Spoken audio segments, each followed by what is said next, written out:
Good morning.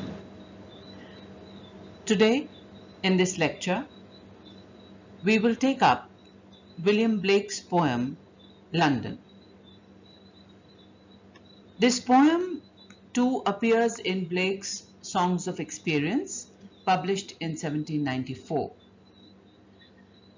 While the poems in the Songs of Innocence project the natural world full of innocence, beauty, and joy, the poems in this volume, that is Songs of Experience, represent, as David Dacius puts, not simply the corruption of innocence by the immoral forces of society, but show the inevitable distortion and sadness which systematized empirical philosophy imposes on life, and through which the road to the ultimate wisdom lies.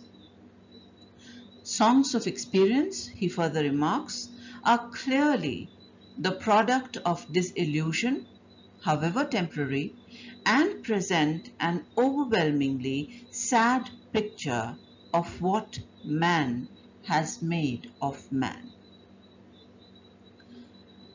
The poem, titled London, as is obvious from the title, is about the city of London at the turn of the century.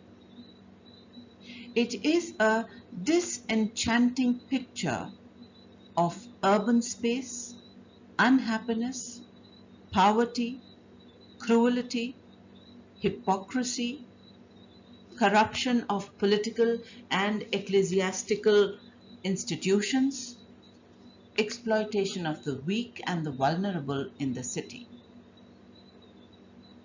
A short, simple, and straightforward poem, it is a telling comment on the social, economic, and political structure of the time. Let us first read the poem London. I wander through each chartered street, near where the chartered Thames does flow, and mark in every face I meet marks of weakness, marks of woe. In every cry of every man, in every infant's cry of fear, in every voice, in every ban, the mind-forged manacles I hear. How the chimney sweepers cry, every blackening church appalls, and the hapless soldier's sigh runs in blood down palace walls. But most, through midnight streets, I hear how the youthful harlot's curse blasts the newborn infant's tear and blights with plagues the marriage hearse. The poem, as you can see, is written in the first person narrative. While walking through the streets of London,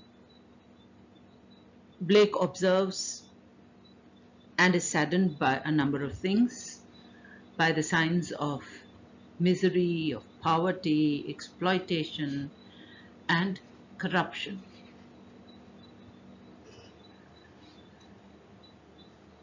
Let us now analyze the poem in detail and look at the words used in the poem and what they convey. The first stanza, the poet writes, I wander through each chartered street, near where the chartered Thames does flow. And let me here also point out that Blake later changed the word charter to dirty in the first two lines. But the poem that we are reading has the word chartered, so we'll go by that. And okay, so I wander through each chartered street. We assume that it is Blake himself walking around the streets of London. And look at the use of the word verb, wander, in the present tense. The word effectively conveys that this is what London is like, here and now, at the time uh, when Blake is writing the poem. But then he goes on to use the word chartered. And the word wonder is sharply contrasted to the word chartered. Wonder suggests a freedom, an aimlessness or carelessness. The word chartered is its very opposite. Chartered means mapped out. A charter is a legal agreement that sets out who has what rights. Chartered streets then give the impression of restricted, bound.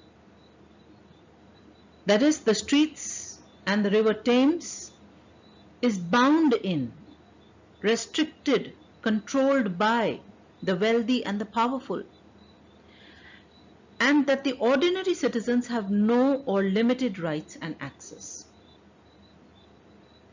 The natural rights of the people to the land and its resources are restricted by the laws made by the powerful and the prosperous.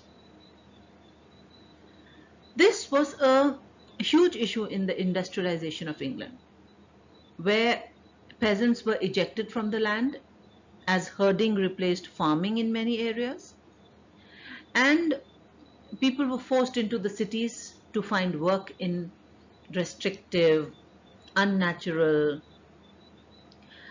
overpopulated, and generally horrific conditions.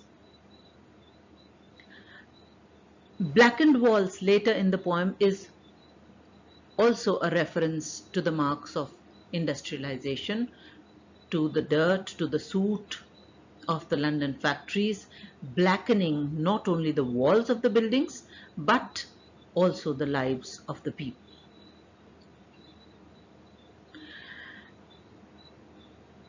This, sets the tone of the poem, as the reader is mentally prepared to hear more about the grim sights and sounds of London. As Blake walks around, he marks in every face I meet marks of weakness, marks of woe. Look at the word mark. Then he says, and mark in every face I meet. The word is used as a verb here, meaning to see, notice, observe. Observe what? Marks of weakness, marks of woe. Here marks is used as a noun, refers to signs of, symbols of, imprint of, images of. Images of what? Weakness, of woe. That is, wherever he goes, he notices signs of people's powerlessness, misery, sorrow, and suffering. The first stanza, then we see that it talks about the signs, the marks of suffering. The next three stanzas, you will notice, talk about the sounds he hears. The cries, the sighs, the curses, the blasts. And you see that there is a lot of repetition throughout the poem. Here too he says, in every cry of every man, in every infant's cry of fear, in every voice, in every ban, the mind-forged manacles I hear.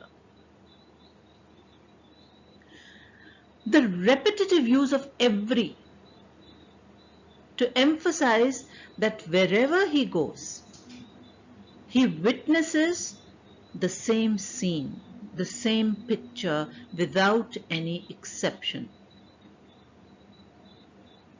The whole society is riddled by oppression, unhappiness, fear, Everyone seems to be helpless, defeated by the forces of power, wealth, and moreover have no idea as to how to change the situation. The poet also conveys that the people do not have the will and the strength to change things. They are totally dependent. In every voice, in every band, the mind-forged manacles I hear. The poet hears mind, the mind-forged manacles. That is, bonds which are made by mental attitudes. Manacles are like chains, handcuffs that imprison a person, that restrict a person's movement. But here, the poet is highlighting the mind-forged manacles, the mental shackles that confine, that constrict, and do not allow them to escape this life of drudgery and wretchedness. Also look at the word ban. Ban is an official ruling that states that something must not be done, shown, or used. That is, it refers to prohibition, restriction. What Blake here is highlighting is that both the rulers and the ruled have imposed social and intellectual restrictions on themselves and continue to be trapped in a cycle of dependency and suffering.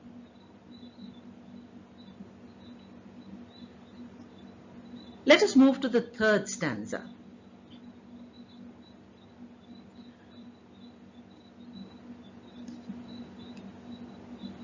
How the chimney sweepers cry, every blackening church appalls, and the hapless soldier's sigh runs in blood down palace walls. These lines comment on the then prevalent child labor, the corruption in the church, the army, and the monarchy.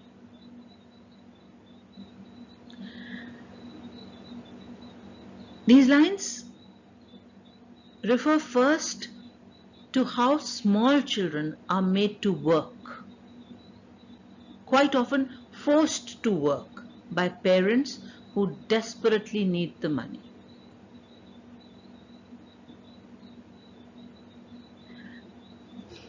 In my earlier lecture, I had read out both the Chimney Sweeper, the poems titled The Chimney Sweeper, published in the Songs of Innocence and Experience. Listen to that again, or just go online and look for the poems and read them again, and you will see what the poet is trying to tell you. Chimney sweepers were usually young boys forced to climb and clean chimneys, putting themselves in grave danger in return for some food and a place to sleep. And these poor, malnourished, small children are robbed of their childhood, of their youth, of their innocence. They're covered with soot, many a times crippled, and many a times dying a tragic death. Blake further says, every blackening church appalls. What is it that appalls the church? The chimney sweepers cry. Why? And this is not just a pointer. The blackening church is not just a pointer to the impact of industrialization, but shows the dehumanizing of the church, which is supposed to protect the weak and the vulnerable. The church has turned a blind eye and deaf ear to the cries of the young chimney sweepers. That is, it has failed to protect them. The poet is referring to the moral blackening of the church. This can be seen as a criticism of organized religion and its failure to provide for the disadvantaged members of society. It connotes dismay, horror, and reflects the lack of action of the church, which should offer support and help to the poor, but is focused more on its own wealth. The church, as the poet further says, is not the only body that is responsible for suffering around him. He also places the blame on the palace. He criticizes those in power for wars and the bloodshed, where again it is the hapless soldier, the unlucky soldier who bears the brunt, who are pushed into war and have no choice but to serve their country. The speaker imagines their blood running down the walls of a palace. It is a powerful image, signifying the unfortunate soldier's sacrifice to protect the power of those who live in the palaces. It is a symbolic metaphor. Sigh implies that the soldiers are resigned to their death, as they have no say, as they have no choice.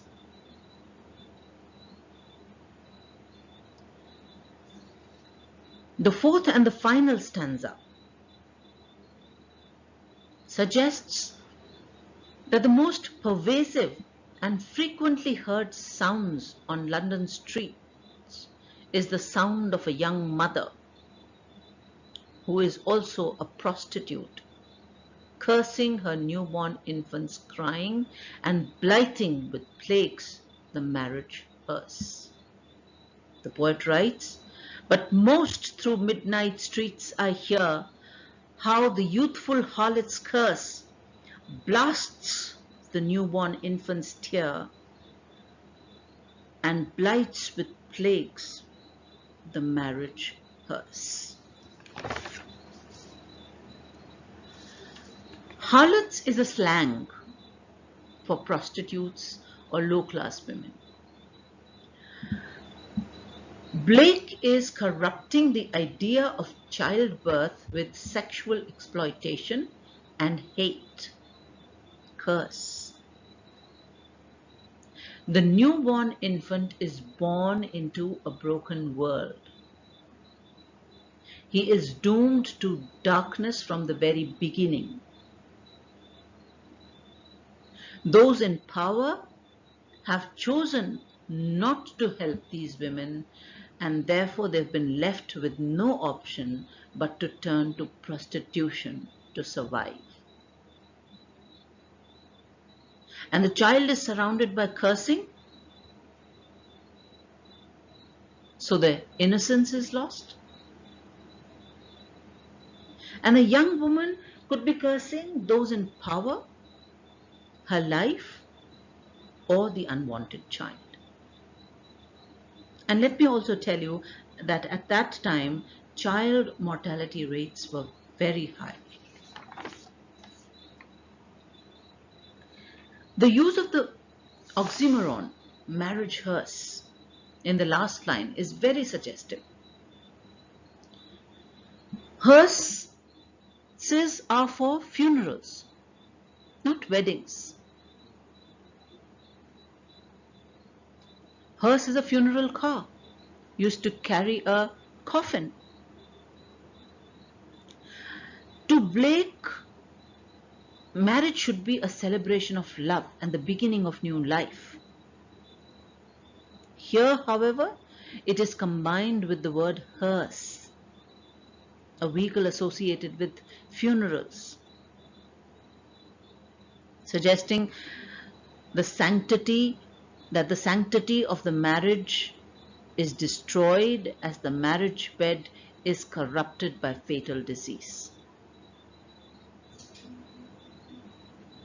It is not only a comment on marriage, but on the city itself, where young girls are exploited, are corrupted, and whose illegitimate children are left to fend for themselves, whose childhood is completely destroyed from the moment they are born. The poet exposes how power and corruption attack and destroy innocence. The poet hears the youthful harlot's curse. This is indicative of the level of poverty and corruption, of helplessness. That a young girl has to get involved in prostitution, and the suffering of this young woman makes her curse the innocent newborn baby. The use of the violent word like blasts conveys effectively the ruin of innocence, of purity. And blights with plagues the marriage hearse, telling how the harlot's curse blights, mars, or marks the institution of marriage. The reference is to death by transmitted diseases. The powerful words blasts, blights, plagues hint at the destruction of all that is good in the society. The physical, moral, and spiritual decay as a result of urbanization, industrialization, poverty, corruption, war, oppressive political and religious institutions.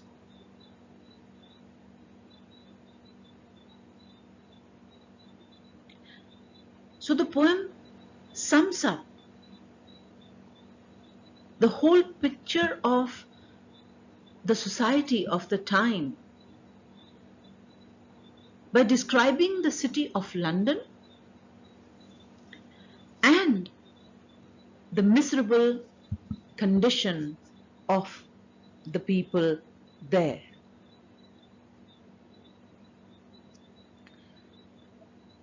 So I'll stop here and we'll talk about the language and the structure and the symbols and theme, etc. of the poem later. Good day.